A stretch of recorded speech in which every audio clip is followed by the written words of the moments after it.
সেদিন দুপুরে খাওয়া দাওয়া করে ঘুমাচ্ছিলাম পা বালিশ জড়িয়ে ধরে।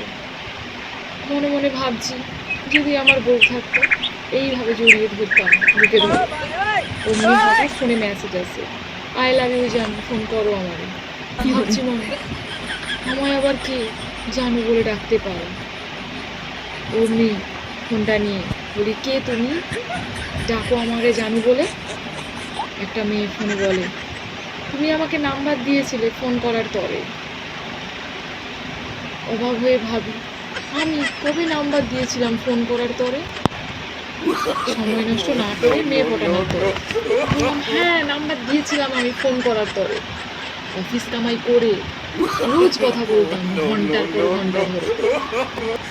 বলি, একদিন দেখা করতে এসো না পার্কেতে, তোমাকে দেখার জন্য আমার মন ছটফট করে। শুট বুট এঁটে দেখা করার তরে চলে গেলাম পার্কেতে। পার্কে বসে ভাবি, আজই বউ বানাবো জানুকে বিয়ে করে। এমন পরীর মতো মেয়েকে কেউ ছাড়তে পারে?